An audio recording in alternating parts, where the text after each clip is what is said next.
नमस्कार दोस्तों, कैसे हैं आप लोग। जैसा कि आपने सुना ही होगा, जापान के प्रीमियर फ्यूमियो किशिदा इंडिया के अंदर आए हैं। एक बड़ी डेलीगेशन लेके अपने साथ आए। आपको पता होना चाहिए, जब भी एक हेड ऑफ स्टेट, प्रधानमंत्री हो या राष्ट्रपति हो, किसी दूसरे देश का दौरा करता है तो वो अपने साथ बहुत सारे मिनिस्टर्स, बहुत सारे ब्यूरोक्रेट्स और जो भी उनके बिजनेस डेलीगेशन से उनके बहुत सारे इंपॉर्टेंट एंटरप्रेन्योर्स, जैसे फॉर एग्जांपल मोदी जी अगर यूएस का दौरा करना चाहेंगे तो अकेले नहीं जाएंगे, एक दो मिनिस्टर्स, कई सारे ब्यूरोक्रेट्स, बहुत सारे बिजनेस रिप्रेजेंटेटिव्स को साथ लेके जाएंगे। Same goes for Japan. इनका डेलीगेशन आया, पीएम मोदी से बातचीत हुई। अब पीएम मोदी जी ने यहां पे बोला है कि जापान अगले 5 सालों में इंडिया में $42 बिलियन खर्च करेगा। ये एक बहुत बड़ा अमाउंट है, लगभग 5 ट्रिलियन येन, जापानीज येन।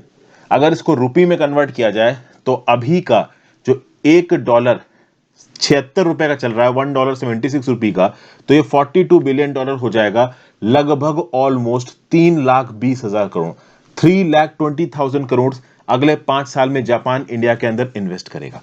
तो एक मेजर आप कह सकते हैं अनाउंसमेंट है। और इसी के लाइन पे मैं आपको बताऊंगा कि 2014 में जब उस समय के जापान के प्राइम मिनिस्टर शिंजो एबे इंडिया के अंदर आए थे और मोदी जी से उन्होंने मुलाकात की थी, तो उस समय पे उन्होंने बोला था कि वो 3.5 ट्रिलियन येन इंडिया के अंदर इन्वेस्ट करेंगे। और अभी के लिए 5 सालों में बोला गया 5 ट्रिलियन येन। 2014 में जब आए थे शिंजो एबे तो उन्होंने बोला था 2014 से 2019 के टाइम पीरियड में 3.5 ट्रिलियन येन। अभी 2022 से 2027 में 5 ट्रिलियन येन।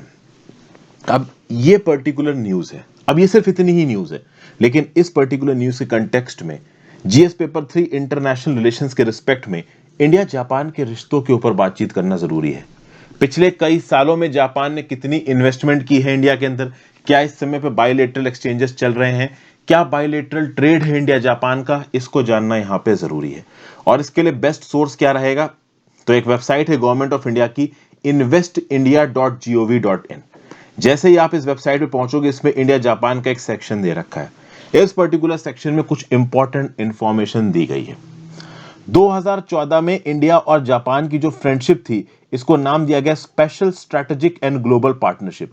यह तब था जब 2014 में प्रधानमंत्री जापान के शिंजो एबे इंडिया के अंदर आए और उन्होंने प्रॉमिस किया कि वो अगले 5 सालों में 3.5 ट्रिलियन येन इंडिया के अंदर इन्वेस्ट करेंगे। अब देखिए, अभी के लिए एग्जैक्टली ये इंफॉर्मेशन हमारे पास अवेलेबल नहीं है कि 2014 से लेके 2019 के टाइम पीरियड में जापान ने एग्जैक्टली कितना पैसा खत्म किया इंडिया के अंदर।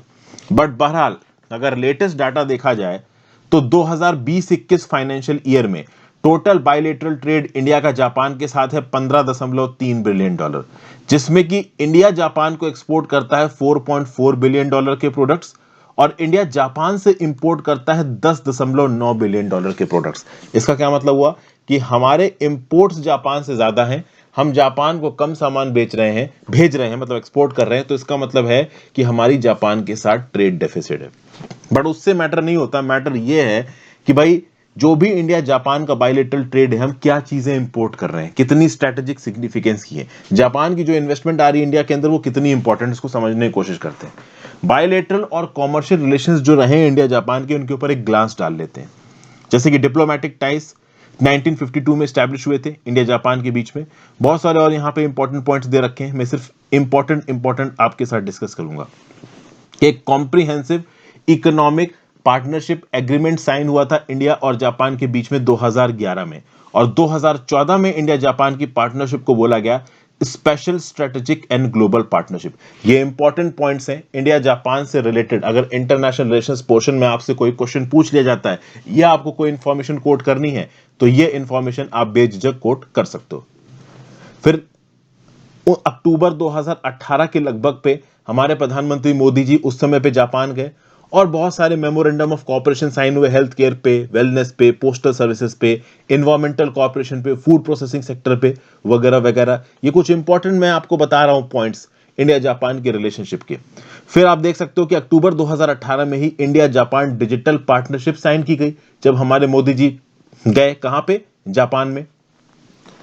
ये partnership digital information and communication technologies पे फोकस करेगी। जो स्टार्टअप हब आप कह सकते हो एक प्रकार का इंडिया और जापान के बीच में स्थापित करने की कोशिश की जाएगी, जहां पे इंडिया में चालू होने वाले स्टार्टअप्स को जापान की तरफ से फाइनेंसिंग मिल सकती है। फिर भाई एक एमओयू साइन हुआ था टेक्सटाइल कमिटी इंडिया और मेसेस Nissenken quality evaluation centre Japan में। तो अगर इंडिया के टेक्सटाइल्स को जापान में भेजना हो तो जापानीज मार्केट में वो टेक्सटाइल जब घुसे तो उनको टेक्निकल क्लियरेंस जल्दी मिल जाए। मैं आपको बता दूं, टेक्सटाइल के इंपोर्ट्स किसी भी कंट्री के लिए बहुत इंपॉर्टेंट होते हैं। जैसे फॉर एग्जांपल इंडिया के अंदर जब भी कोई कपड़ा इंपोर्ट करता है तो उसका एजोडाइज टेस्ट कराया जाता है। पता है क्यों? क्योंकि जो भी डाई उस कपड़े में लगी होती है, उस कपड़े को पहन के एक इंडिविजुअल को कैंसर जैसी कोई बीमारी ना हो जाए। क्योंकि जब भी आप कोई कपड़ा पहनते हो तो कपड़ा आपके बॉडी के टच में आता है, तो उस कपड़े में अगर कोई गंदी डाई लगी हुई है तो वो डाई आपकी बॉडी को, आपकी स्किन को नुकसान पहुंचा सकती है। इसलिए जब भी किसी देश के अंदर कोई कपड़ा या टेक्सटाइल आइटम इंपोर्ट होता है तो उसका एजोडाइज का टेस्ट होता है। ये मैंने एक्स्ट्रा इन्फॉर्मेशन बता दी। उसी प्रकार से जापान के अंदर जब कोई टेक्सटाइल इंपोर्ट होगा इस प्रकार की टेस्टिंग होगी। इसलिए जापान का ये जो messages Nissenken quality evaluation centre है, ये टेक्सटाइल के इंपोर्ट्स को मॉनिटर करता है। तो हमारे देश की टेक्सटाइल कमेटी अगर पहले ही मांडवली कर लेती है जापान के सेंटर के साथ, तो हमारे देश के टेक्सटाइल्स को कम रिस्ट्रिक्शंस के साथ जापान के मार्केट की एक्सेस मिल जाएगी, जो कि बहुत जरूरी है हमारे देश के टेक्सटाइल सेक्टर को जापान में कॉम्पिटिटिव बनाने में। क्योंकि फिलीपींस और वियतनाम जैसी कंट्रीज के साथ हमें ऑलरेडी बहुत कंपीट करना पड़ रहा है इंटरनेशनल मार्केट में। ऐसी बहुत सी इंफॉर्मेशन यहां पे दी हुई है। इसमें एक इंपॉर्टेंट इंफॉर्मेशन मैं आप पे और ध्यान देना चाहूंगा। 27 अप्रैल 2021 को इंडिया, जापान और ऑस्ट्रेलिया की ट्रेड और इंडस्ट्री मिनिस्टर्स ने मिलकर सप्लाई चेन रेजिलियंस इनिशिएटिव शुरू किया। ये सप्लाई चेन रेजिलियंस इनिशिएटिव उस समय पे बहुत न्यूज में रहा था, क्योंकि जो चाइना की डोमिनेंस है ओवरऑल दुनिया भर की सप्लाई लाइंस में, इनको तोड़ने के लिए रेजिलियंस इनिशिएटिव साइन हुआ था। यहां पे कॉमर्शियल रिश्तों की भी बात करते हैं। कॉमर्शियल रिश्तों की बात क्यों कर रहे हैं, तो देखिए समझिए, ये जो टॉपिक है यहां पे टॉपिक में क्या है कि भाई मोदी जी ने बोला है कि अगले 5 साल में जापान $42 बिलियन इन्वेस्ट करेगा। तो कॉमर्स और फाइनेंस की फील्ड में अभी के लिए इंडिया जापान के रिश्ते कहां स्टैंड करते हैं, इनको समझते हैं। जापान इंडिया के अंदर 5th लार्जेस्ट इन्वेस्टर है। अगर देखा जाए तो अप्रैल 2000 से दिसंबर 2021 के टाइम पीरियड में जापान ने ऑलमोस्ट $36.5 बिलियन इंडिया के मार्केट में इन्वेस्ट किए हैं। इंडिया के अंदर अप्रैल 2020 से लेकर दिसंबर 2021 के अंदर एफडीआई की फॉर्म में जितना भी पैसा आया है उसका लगभग 6.5%, टू बी प्रिसाइज 6.58% जापान से आया है। ट्रेड रिलेशनशिप तो मैंने आपको यहां पे बता ही दी। टोटल $15.5 बिलियन के लगभग का ट्रेड, $10.9 बिलियन हम जापान से इंपोर्ट कर रहे हैं, $4.4 बिलियन हमने जापान को एक्सपोर्ट किया है।